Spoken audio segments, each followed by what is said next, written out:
The Columbia Broadcasting System and its affiliated stations present Orson Welles and the Mercury Theater on the air in The War of the Worlds by H.G. Wells.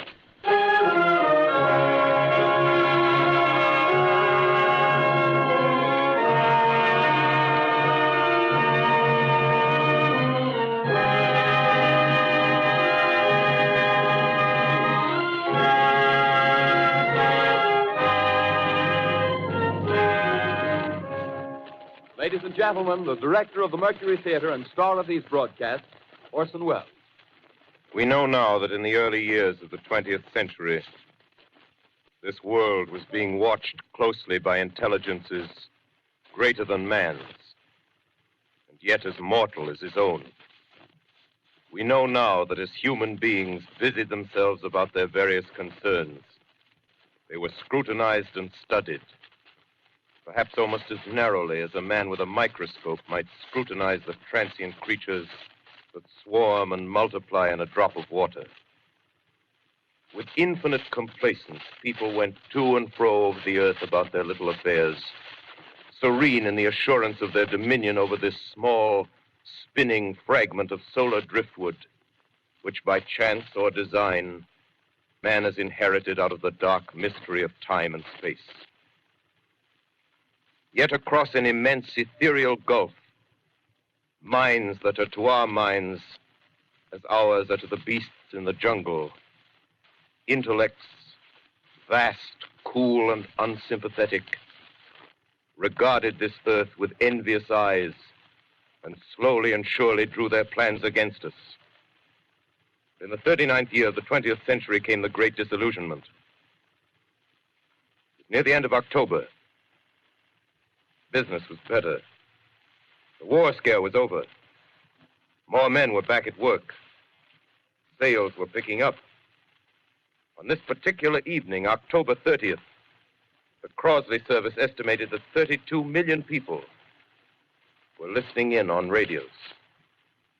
For the next 24 hours, not much change in temperature. A slight atmospheric disturbance of undetermined origin is reported over Nova Scotia, causing a low-pressure area to move down rather rapidly over the northeastern states, bringing a forecast of rain accompanied by winds of light gale force.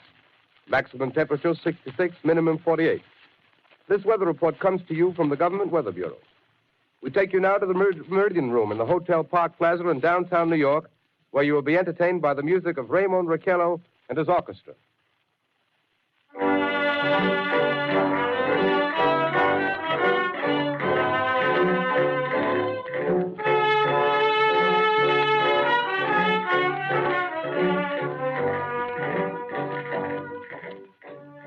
Good evening, ladies and gentlemen.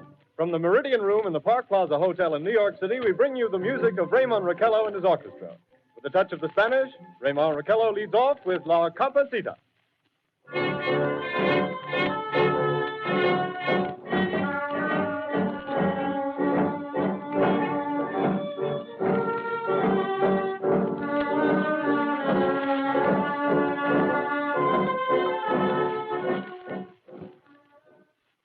Ladies and gentlemen, we interrupt our program of dance music to bring you a special bulletin from the Intercontinental Radio News.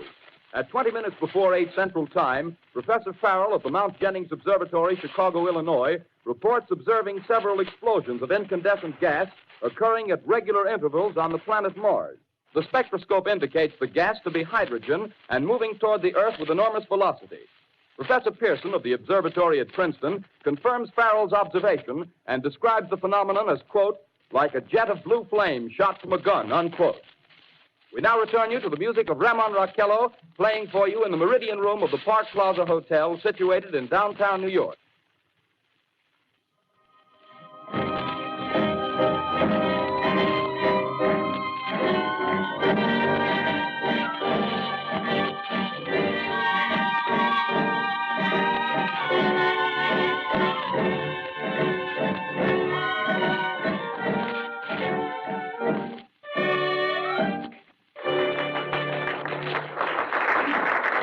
And now a tune that never loses favor, the ever-popular Stardust, Raymond Raquello and his orchestra.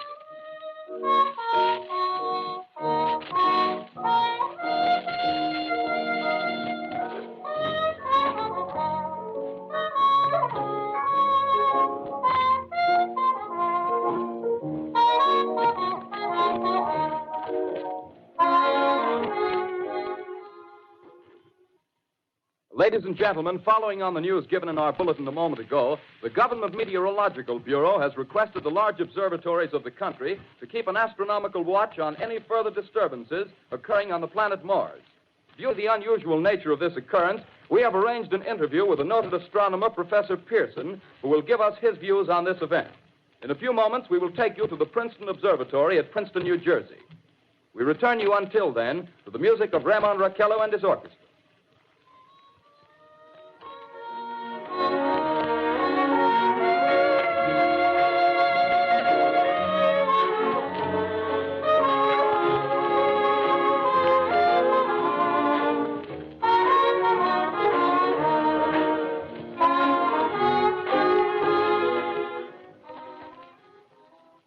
We are ready now to take you to the Princeton Observatory at Princeton, where Carl Phillips, our commentator, will interview Professor Richard Pearson, famous astronomer.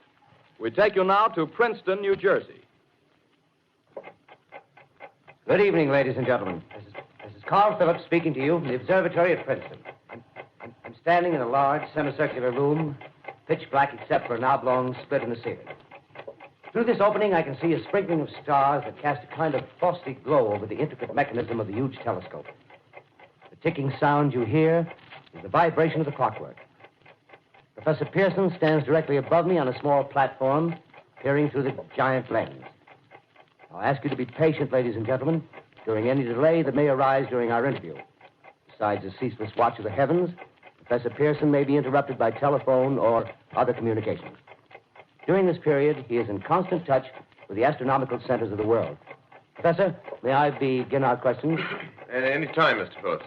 Professor, would you please tell our radio audience exactly what you see as you observe the planet Mars through your telescope? Nothing unusual at the moment, Mr. Phillips. A red disk swimming in a blue sea. Transverse stripes across the disk. Quite distinct now because Mars happens to be at the point nearest the Earth, in opposition, as we call it. In your opinion, what do these transverse stripes signify, Professor Pearson? Not canals, I can assure you, Mr. Phillips. See. Although that's the popular conjecture of those who imagine Mars to be inhabited. From a scientific viewpoint, the stripes are merely the result of atmospheric conditions peculiar to the planet. Then you're quite convinced, as a scientist, that living intelligence as we know it does not exist on Mars? I should say the chances against it are 1,000 to 1. And yet, how do you account for these gas eruptions occurring on the surface of the planet at regular intervals? Phillips, I cannot account for it. By the way, Professor, for the benefit of our listeners, how far is Mars from the Earth? Approximately 40 million miles. Well, that seems a safe enough distance. Just a moment, ladies and gentlemen. Someone has just handed Professor Pearson a message. While he reads it, let me remind you that we are speaking to you from the observatory in Princeton, New Jersey, where we are interviewing the world-famous astronomer, Professor Pearson. One moment, please. Professor Pearson has passed me a message which he has just received. Professor, may I read the message to the listening audience? Certainly, Mr. Phillips. Ladies and gentlemen, I shall read you a wire addressed to Professor Pearson from Dr. Gray of the Natural History Museum, New York. Quote, 9:15 p.m. Eastern Standard Time. Seismograph registered shock of almost earthquake intensity occurring within a radius of 20 miles of Princeton. Please investigate. Signed, Lloyd Gray, Chief of Astronomical Division. Unquote. Professor Pearson, could this occurrence possibly have something to do with the disturbances observed on the planet Mars? Hardly, Mr. Phillips. This is probably a meteorite of unusual size, and its arrival at this particular time is merely a coincidence. However, we shall conduct a search as soon as daylight permits. Thank you, Professor. Ladies and gentlemen, for the past 10 minutes, we've been speaking to you from the observatory at Princeton, bringing you a special interview with Professor Pearson, noted astronomer. This is Carl Phillips speaking. We are returning you now to our New York studio.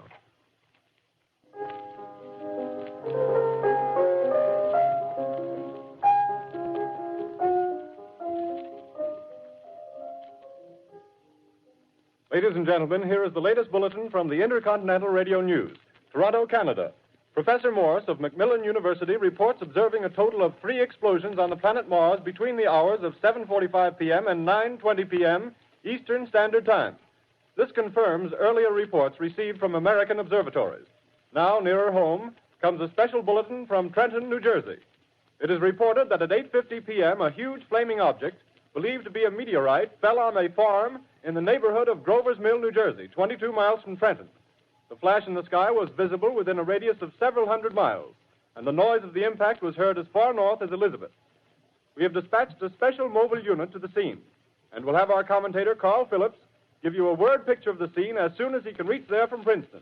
In the meantime, we take you to the Hotel Martinet in Brooklyn, where Bobby Millett and his orchestra are offering a program of dance music.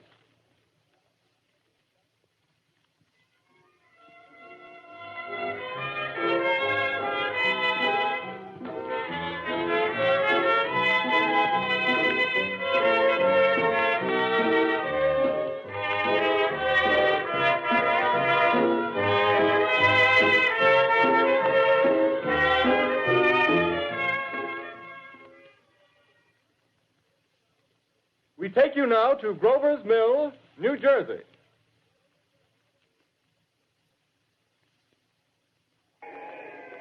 Ladies and gentlemen, this is Carl Phillips again, out at the Wilmot Farm, Grover's Mill, New Jersey. Professor Pearson and myself made the 11 miles from Princeton in 10 minutes. Well, I hardly know where to begin. To paint for you a word picture of the strange scene before my eyes, like something out of a modern Arabian Nights. Well, I just got here. I haven't had a chance to look around yet. I guess that's it. Yes, I guess that's the thing directly in front of me, half buried in a vast pit. Must have struck with terrific force. The ground is covered with splinters of a tree. It must have struck on its way down. But I can see of the object itself doesn't look very much like a meteor. At least not the meteors I've seen. It looks more like a huge cylinder. Has a diameter of, what would you say, Professor Pearson? What's that?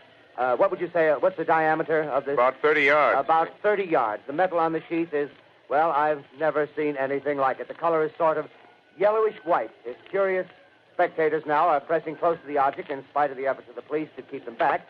Getting in front of my line of vision. Would you mind standing one side, please? While the police are pushing the crowd back.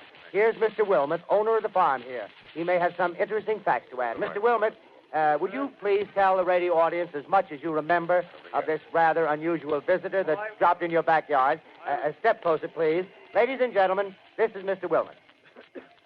Well, I was listening to the radio. Closer and louder, please. Pardon me? Louder, please, closer. Yes. I was listening to the radio and kind of drowsing. That professor fellow was talking about Mars, so I was half dozing and half... Yes, Mr. Wilmot, and then what happened? Well, as I was saying, I was listening to the radio, kind of halfway. Yes, Mr. Wilmot, and then you saw something. Well, not first off. I heard something. And what did you hear? A hissing sound like this. Kind of like a 4th of July rocket. Yes, then what? I turned my head out the window and would have sworn I was to sleep and dreaming. Yes? I seen a kind of greenish streak and then zingo. Something smacked the ground, knocked me clear out of my chair. Well, were you frightened, Mr. Wilmot? Well, I ain't quite sure. I reckon I was kind of riled. Well, thank you, Mr. Wilmot. Thank you very much. Yeah, you want me to tell No, that's quite all right. That's plenty. Ladies and gentlemen, you've just heard Mr. Wilmot, owner of the farm where this thing has fallen. I wish I could convey the atmosphere, the background of this fantastic scene. Hundreds of cars are parked in a field in back of us, and the police are trying to rope off the roadway leading into the farm, but it's no use. They're breaking right through. The car's headlights throw an enormous spotlight on the pit where the object's half buried. Now, some of the more daring souls now are venturing near the edge. The silhouettes stand out against the metal sheen. One man wants to touch the thing. He's having an argument with the policeman. Now, the policeman wins. Now, ladies and gentlemen, there's something I haven't mentioned in all this excitement, but it's becoming more distinct. Perhaps you've caught it already on your radio. Listen, please.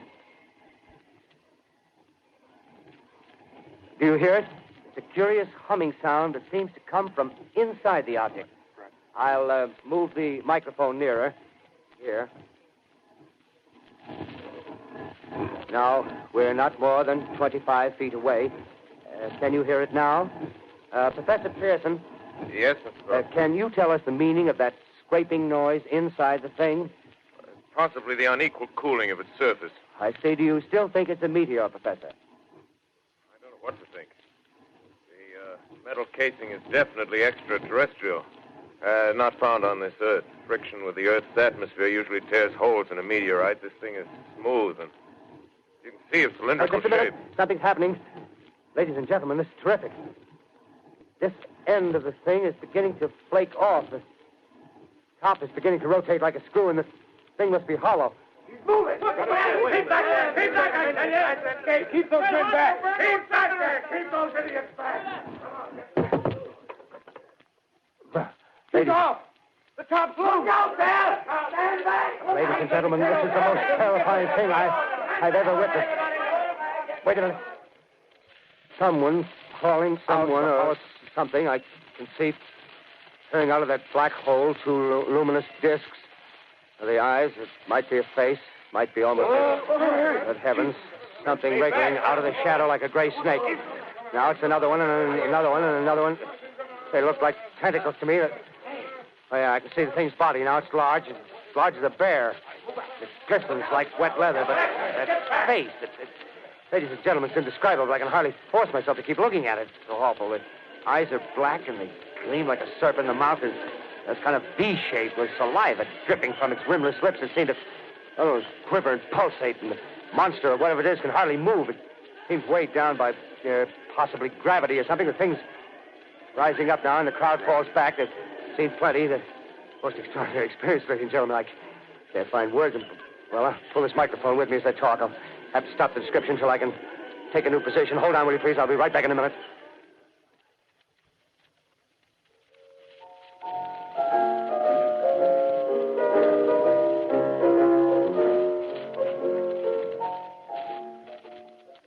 We are bringing you an eyewitness account of what's happening on the Wilmuth Farm, Grover's Mill, New Jersey.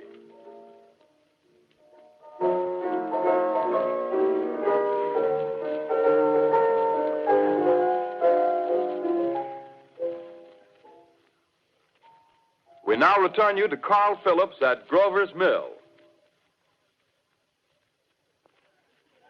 Ladies and gentlemen, am I on? Ladies and gentlemen, here I am, back of a stone wall that adjoins Mr. Wilmuth's garden. From here, I get a sweep of the whole scene. I'll give you every detail as long as I can talk and as long as I can see. More state police have arrived. They're drawing up a cordon in front of the pit. About 30 of them. No need to push the crowd back now. They're willing to keep their distance. The captain's conferring with someone. Can't quite see who. Oh, yes, I believe it's Professor Pearson. Yes, it is. Now they've parted, and the professor moves around one side, studying the object while the captain and two policemen advance with something in their hands. I can see it now. It's a white handkerchief tied to a pole. Flag of truce. If those creatures know what that means, what anything means. Wait a minute, something's happening. Humped shape is rising out of the pit. I can make out a small beam of light against a mirror. What's that? There's a jet of flame springing from the mirror, and it leaps right at the advancing men. It strikes them head on. Lord, they're turning into flames. Now the whole field's caught up by the woods, the barns, the gas tanks of the automobiles, spreading everywhere. Coming this way now, about 20 yards to my right.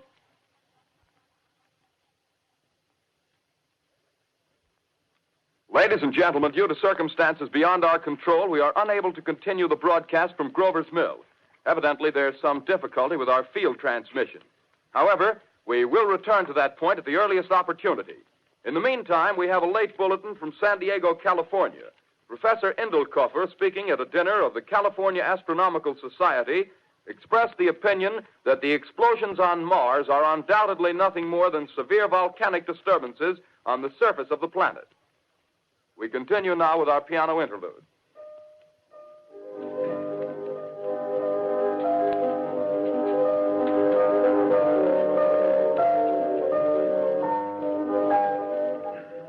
Ladies and gentlemen, I've just been handed a message that came in from Grover's Mill by telephone. Just one moment, please. At least 40 people, including 6 state troopers, lie dead in a field east of the village of Grover's Mill. Their bodies burned and distorted beyond all possible recognition. The next voice you hear will be that of Brigadier General Montgomery Smith, commander of the state militia at Trenton, New Jersey.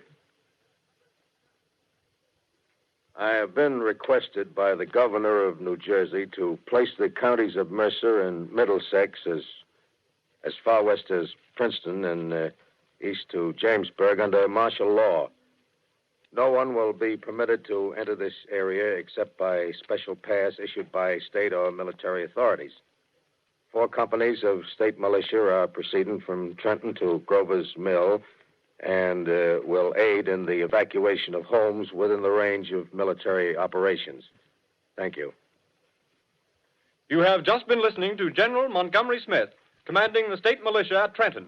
In the meantime, further details of the catastrophe at Grover's Mill are coming in. The strange creatures, after unleashing their deadly assault, crawled back in their pit and made no attempt to prevent the efforts of the firemen to recover the bodies and extinguish the fire. The combined fire departments of Mercer County are fighting the flames which menace the entire countryside. We have been unable to establish any contact with our mobile unit at Grover's Mill, but we hope to be able to return you there at the earliest possible moment. In the meantime, we take you to... Just one moment, please. Ladies and gentlemen, I have just been informed that we have finally established communication with an eyewitness of the tragedy. Professor Pearson has been located at a farmhouse near Grover's Mill, where he has established an emergency observation post. As a scientist, he will give you his explanation of the calamity. The next voice you hear will be that of Professor Pearson, brought to you by direct wire. Professor Pearson.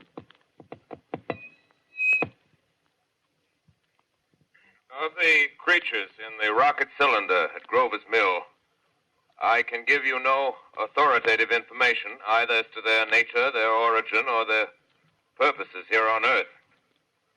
Of their destructive instrument, I might venture some conjectural explanation. For want of a better term, I shall refer to the mysterious weapon as a heat ray. It's all too evident that these creatures have scientific knowledge far in advance of our own. It's my guess that in some way they are able to generate an intense heat in a chamber of practically absolute non-conductivity.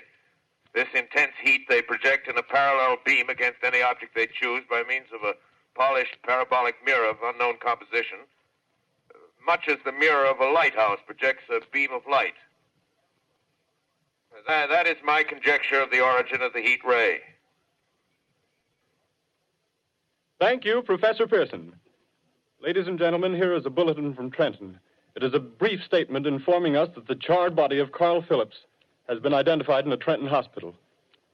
Now, here's another bulletin from Washington, D.C. The Office of the Director of the National Red Cross reports 10 units of Red Cross emergency workers have been assigned to the headquarters of the state militia, stationed outside of Grover's Mill, New Jersey. Here's a bulletin from State Police, Princeton Junction. The fires at Grover's Mill and vicinity are now under control. Scouts report all quiet in the pit, and there is no sign of life appearing from the mouth of the cylinder. Now, ladies and gentlemen, we have a special statement from Mr. Harry McDonald, Vice President in charge of operations. We have received a request from the state militia of Trenton to place at their disposal our entire broadcasting facilities. In view of the gravity of the situation, and believing that radio has a responsibility to serve in the public interest at all times, we are turning over our facilities to the state militia at Trenton. We take you now to the field headquarters of the state militia near Grover's Mill, New Jersey. This is Captain Lansing of the Signal Corps, attached to the state militia, now engaged in military operations in the vicinity of Grover's Mill. Situation arising from the reported presence of certain individuals of unidentified nature is now under complete control. The cylindrical object, which lies in a pit directly below our position, surrounded on all sides by 8 battalions of infantry, without heavy field pieces, but adequately armed with rifles and machine guns. All cause for alarm, if such cause ever existed, is now entirely unjustified. Things, whatever they are, do not even venture to poke their heads above the pit. I can see their hiding place plainly in the glare of the searchlights here. With all their reported resources, these creatures can scarcely stand up against heavy machine gun fire. Anyway, it's an interesting outing for the troops. I can make out their khaki uniforms crossing back and forth in front of the lights. Looks almost like a real war. There appears to be some slight smoke in the woods bordering the Millstone River, probably fire started by campers. Well, we ought to see some action soon. One of the companies is deploying on the left flank. A quick thrust and it'll all be over. Now, wait a minute. I see something on top of the cylinder. No, it's nothing but a shadow. Now the troops are on the edge of the Wilmot Farm. 7,000 armed men closing in on an old metal tube. A tub, rather. Well, wait, that wasn't a shadow. It's something moving. solid metal, kind of a shield-like affair rising up out of the cylinder. It's going higher and higher. What? It's standing on legs, actually rearing up on a sort of metal framework. Now it's reaching above the trees, and the searchlights are on it. Hold on.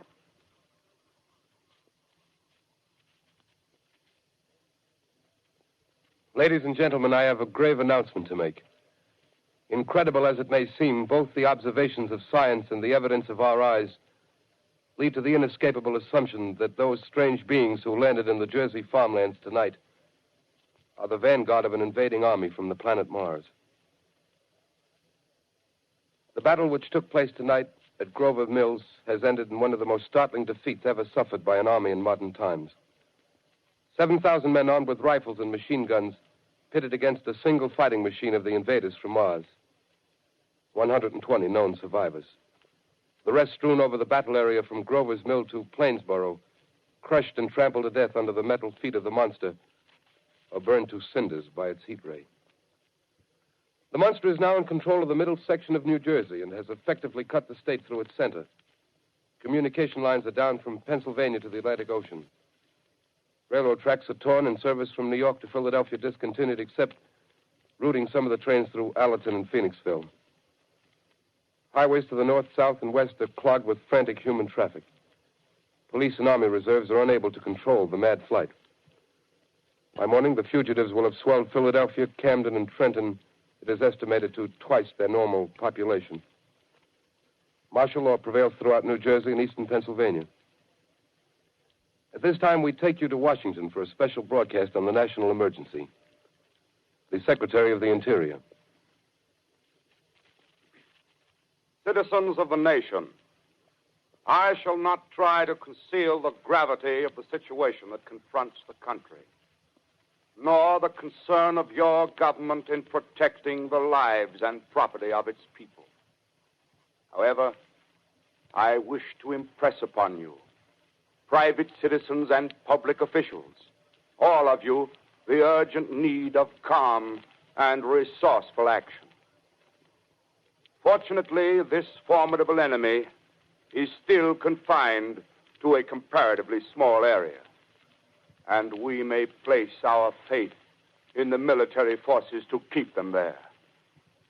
In the meantime, placing our faith in God, we must continue the performance of our duties, each and every one of us, so that we may confront this destructive adversary with a nation united, courageous, and consecrated to the preservation of human supremacy on this earth. I thank you. You have just heard the Secretary of the Interior speaking from Washington. Bulletins too numerous to read are piling up in the studio here.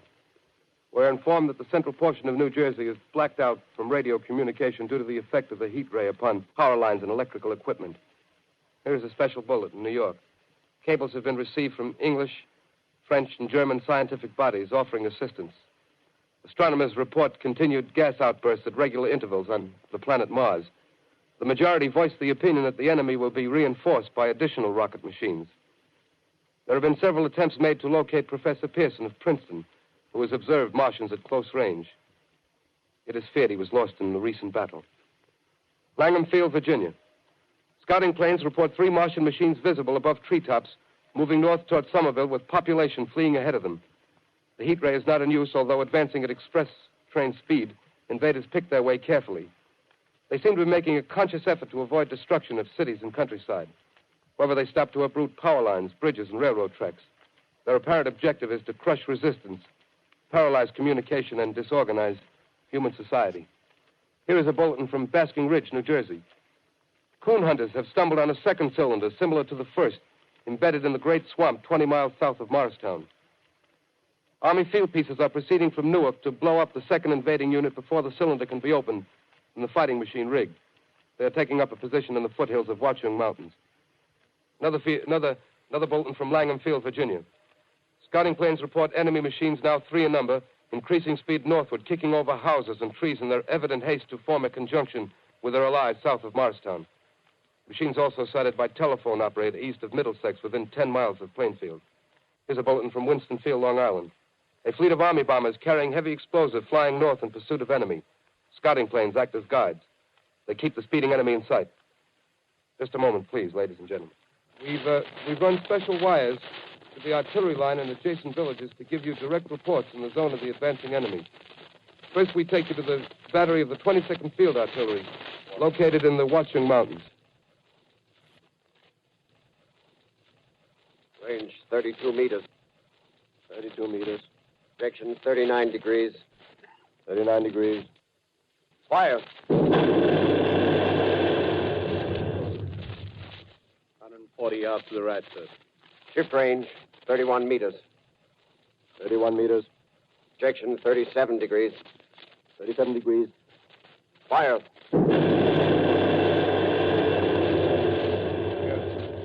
Hit, sir. Got the tripod of one of them. That's off. The others are trying to repair it. Quick, get the range. Shift 30 meters. 30 meters. Projection 27 degrees. 27 degrees. Fire.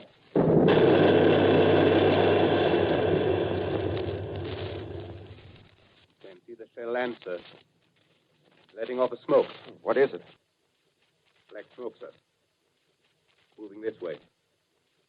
Lying close to the ground. Moving fast. Put on gas masks. Get ready to fire. Shift to 24 meters. 24 meters. Projection 24 degrees. 24 degrees. Fire.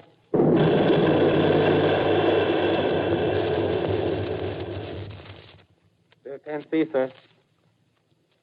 Smoke's coming nearer. Get the range. 33 meters. 23 meters. 23 meters. Protection 22 degrees. 22 degrees.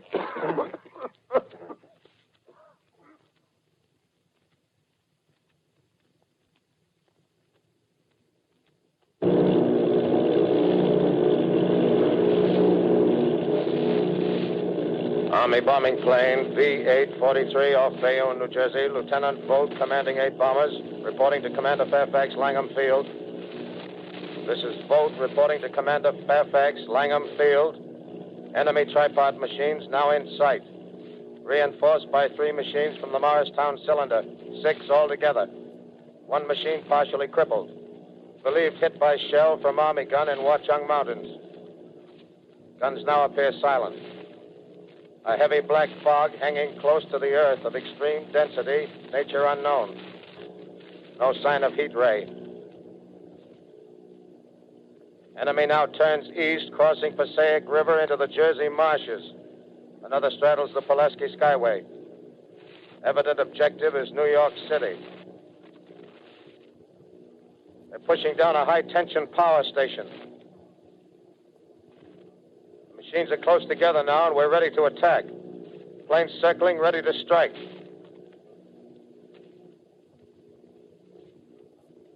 A 1,000 yards, and we'll be over the first.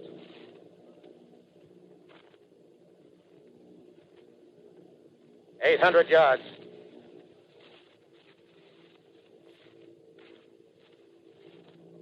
$600.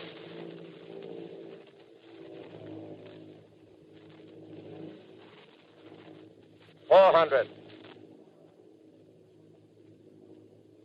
$200. There they go. The giant arm raised. Green flash. They're spraying us with flame. 2,000 feet. Engines are giving out. No chance to release bombs. Only one thing left. Drop on them, plane and all. We're diving on the first one. Now the engine's gone. 8.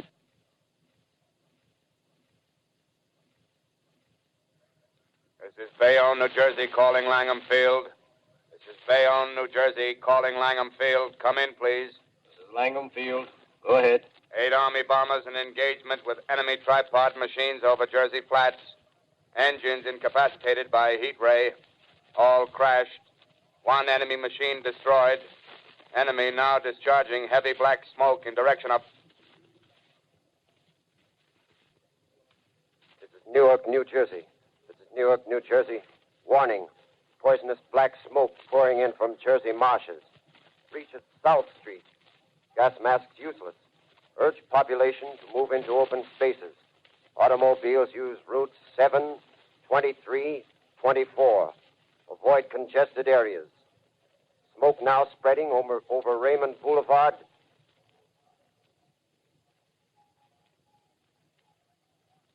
X2L calling CQ, 2X2L calling CQ, 2X2L calling 8X3R. Come in, please. This is 8X3R coming back at 2X2L. How's reception? How's reception? K, please. Where are you, 8X3R? What's the matter? Where are you?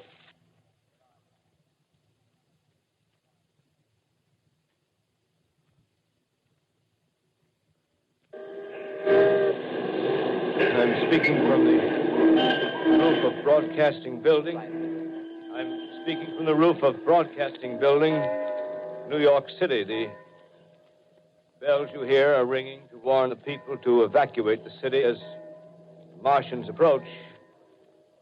Estimated in the last 2 hours, 3 million people have moved out along the roads to the north. Hutchison River Parkway is still kept open for motor traffic. Avoid bridges to Long Island, hopelessly jammed. All communication with Jersey Shore closed 10 minutes ago. No more defenses. Our army is wiped out. Artillery, Air Force, everything wiped out. This may be the last broadcast. We'll stay here to the end. People are holding service here below us in the cathedral. Now I look down the harbor, all manner of boats, overloaded with fleeing population, pulling out from docks. Streets are all jammed. Noise in crowds like New Year's Eve in city. Wait a minute. The enemy is now in sight above the Palisades. Five great machines. First one is crossing the river. I can see it from here, wading the Hudson like a man wading through a brook. A bulletin is handed me. Martian cylinders are falling all over the country. One outside of Buffalo, one in Chicago, St. Louis. Seem to be timed and spaced. Now the first machine reaches the shore. He stands watching, looking over the city. The steel cowlish head is even with the skyscrapers. He waits for the others. They rise like a line of new towers on the city's west side. Now they're lifting their metal hands. This is the end now. Smoke comes out, black smoke drifting over the city. People in the streets see it now. They're running toward the East River, thousands of them, dropping in like rats. Now the smoke's spreading faster. It's reached Times Square. People are trying to run away from it, but it's no use. They're falling like flies. Now the smoke's crossing 6th Avenue, 5th Avenue. 100 yards away. It's 50 feet.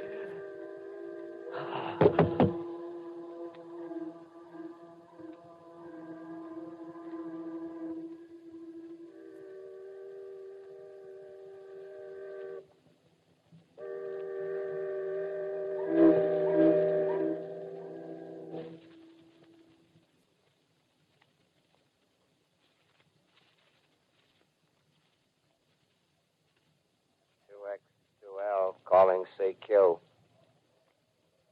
2X2L calling CQ. 2X2L calling CQ, New York. Isn't there anyone on the air? Isn't there anyone on the air? Isn't there anyone? 2X2L.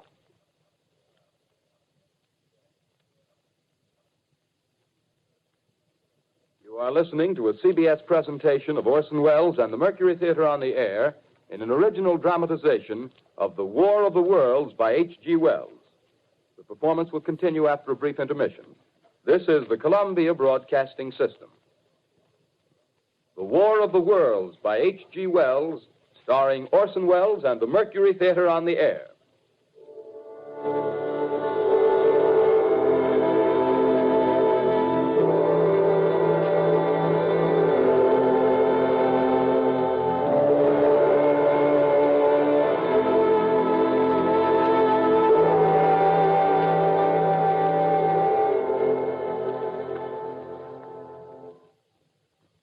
As I set down these notes on paper, I'm obsessed by the thought that I may be the last living man on Earth. I've been hiding in this empty house near Grover's Mill, a small island of daylight cut off by the black smoke from the rest of the world. All that happened before the arrival of these monstrous creatures in the world now seems part of another life. A life that has no continuity with the present.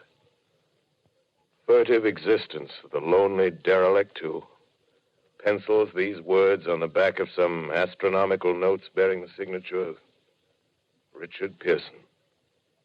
I look down at my blackened hand and I try to connect them with a professor who lives at Princeton and who, on the night of October 20th, glimpsed through his telescope an orange splash of light on a distant planet. My wife, my colleagues, my students, my books, my observatory, my world.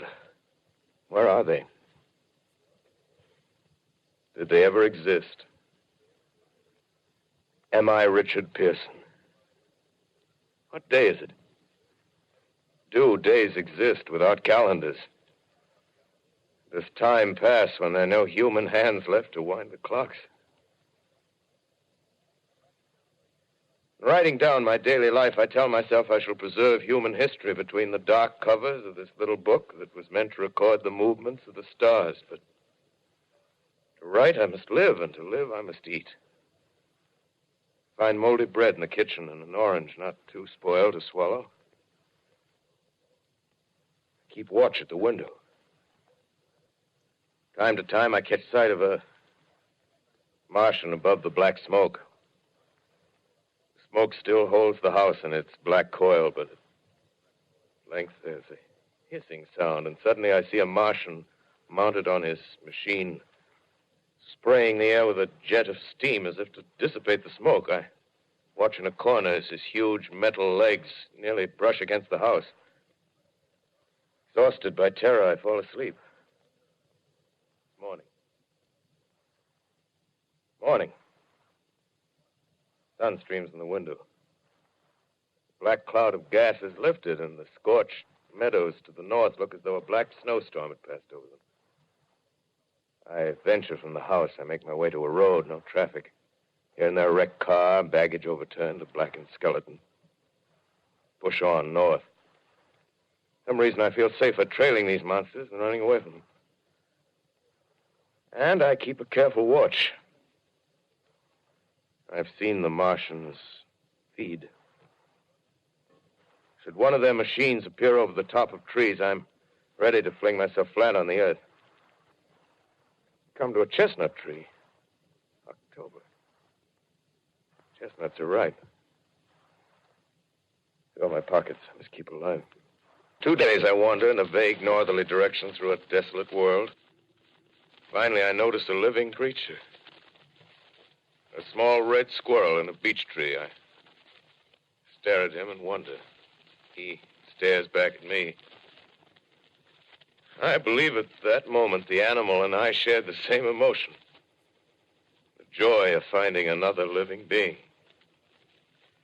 Push on north. I find dead cows in a brackish field, and beyond the charred ruins of a dairy, the silo remains standing guard over the wasteland like a lighthouse, deserted by the sea. Astride the silo perches a weathercock. The arrow points north. North. Next day, I come to a city. City vaguely familiar in its contours, yet its buildings strangely dwarfed and leveled off as if a giant had sliced off its highest towers with a capricious sweep of his hand. Reached the outskirts, I found Newark. Newark, undemolished but humbled by some whim of the advancing Martians. Presently, with an odd feeling of being watched, I caught sight of something crouching in a doorway. I made a step towards it, and it rose up and became a man. A man armed with a large knife. Stop! Where do you come from? I come from many places. A long time ago, from Princeton. Princeton, huh? That's near Grover's Mill. Yes. Grover's Mill. There's no food here. This is my country. All this end of town down the river. There's only food for one. Which way are you going? I don't know. I guess I'm looking for people. Hey, what was that? Did you hear something just then? No. Only a bird. A live bird. Yeah. You get to know that birds have shadows these days. Say, we're in the open here. Let's crawl in this doorway here and talk. Have you seen any Martians? No. They're going over to New York. Night, the sky's alive with their lights, just as if people were still living in it. By daylight, you can't see them. 5 days ago, a couple of them carried something big across the flats from the airport. I think they're learning how to fly. Fly? Yeah, fly. Then it's all over with humanity. Stranger, there's still you and I. 2 of us left. Yeah. They got themselves in solid. They wrecked the greatest country in the world. Those green stars, they're probably falling somewhere every night.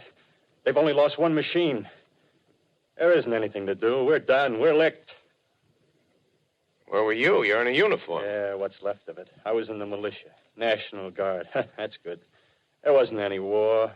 Any more than there's war between men and ants. Yes, but we're eatable ants. I found that out. What'll they do to us? I thought it all out. Right now, we're caught as we're wanted. A Martian only has to go a few miles to get a crowd on the run. But they won't keep on doing that. They'll begin catching us systematic, like keeping the best and storing us in cages and things.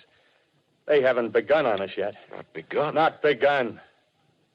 All that's happened so far is because we don't have sense enough to keep quiet. Bothering them with guns and such stuff and losing our heads and rushing off in crowds.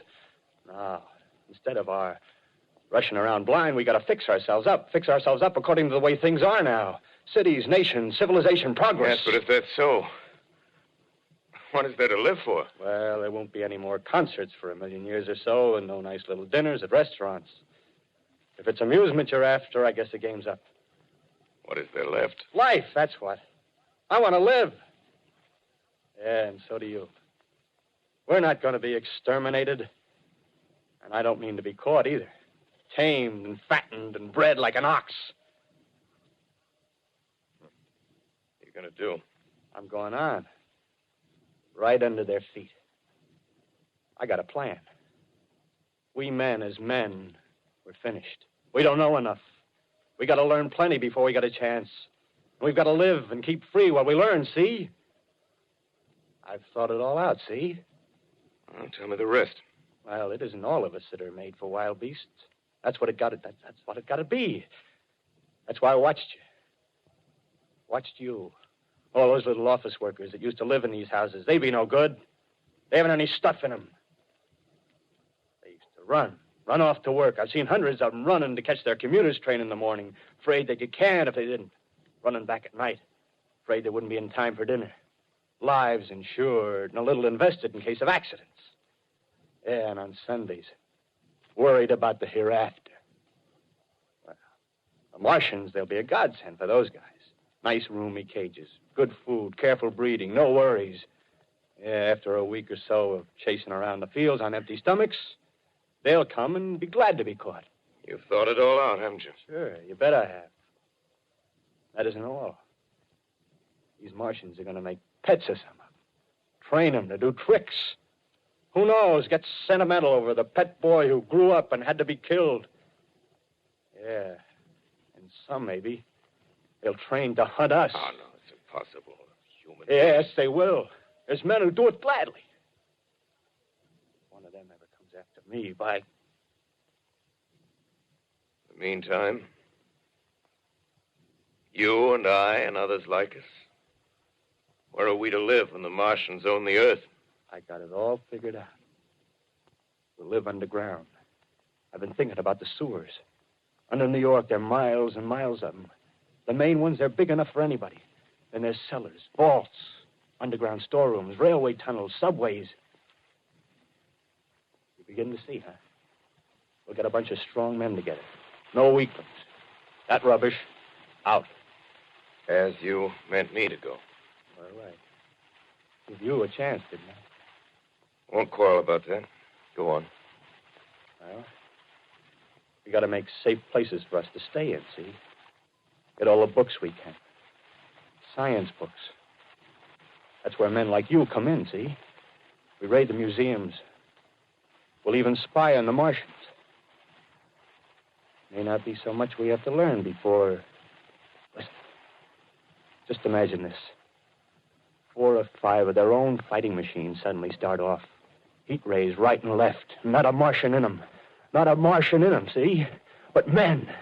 Men who've learned the way how. May even be in our time. Gee. Imagine having one of them lovely things with a heat ray wide and free. We'd turn it on Martians. We'd turn it on men. We'd bring everybody down on their knees. That's your plan. You, me, a few more of us. We'd own the world. I see. Hey. Hey, what's the matter? Where are you going? Not to your world.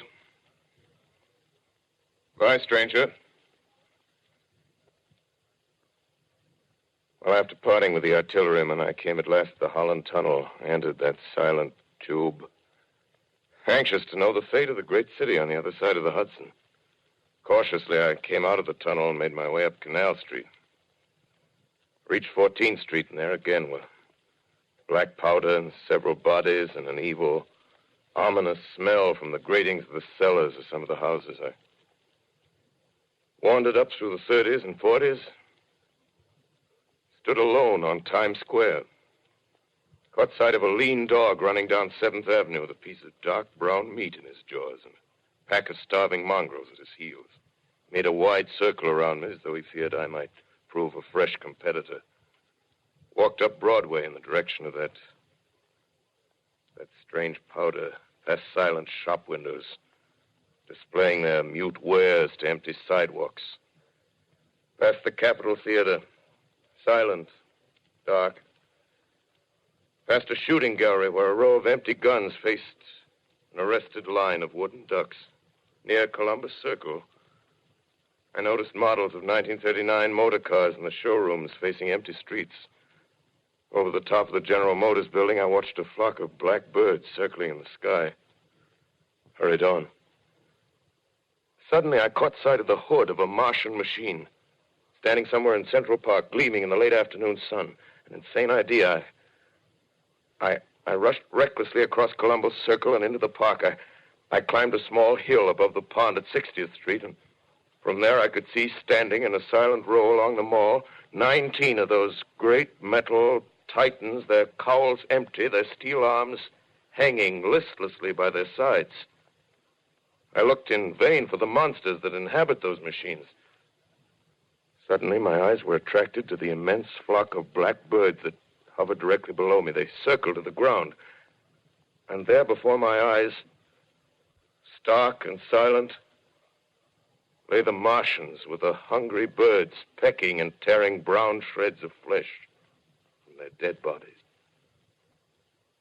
Later, when their bodies were examined in laboratories, it was found that they were killed by the putrefactive and disease bacteria against which their systems were unprepared. Slain, after all, man's defenses had failed by the humblest thing that God, his wisdom, has put upon this earth. Before the cylinder fell, there was a general persuasion that through all the deep of space, no life existed beyond the petty surface of our minute sphere. Now we see further.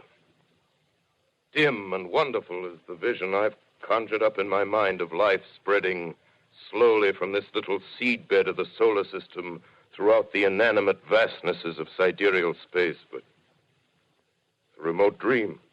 Maybe that the destruction of the Martians is only a reprieve to them and not to us. Is the future ordained, perhaps? Strange it now seems to sit in my peaceful study at Princeton, writing down this last chapter of the record, begun at a deserted farm in Grover's Mill. Strange to watch children playing in the streets. Strange to see young people strolling on the green where the new spring grass heals the last black scars of a bruised earth. Strange to watch the sightseers enter the museum where the dissembled parts of a Martian machine are kept on public view. Strange when I recall the time when I first saw it. Bright and clean-cut, hard and silent under the dawn of that last great day.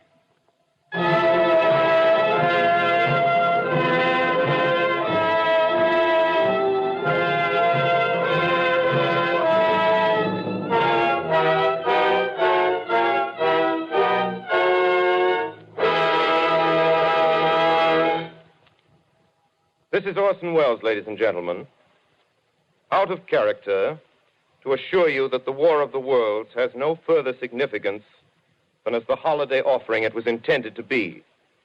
The Mercury Theater's own radio version of dressing up in a sheet and jumping out of a bush and saying boo. Starting now, we couldn't soap all your windows and steal all your garden gates by tomorrow night, so we did the best next thing. We annihilated the world before your very ears and utterly destroyed the CBS. You will be relieved, I hope, to learn that we didn't mean it and that both institutions are still open for business. So goodbye, everybody, and remember, please, for the next day or so, the terrible lesson you learned tonight. That grinning, glowing, globular invader of your living room is an inhabitant of the pumpkin patch, and if your doorbell rings and nobody's there, that was no Martian. It's Halloween.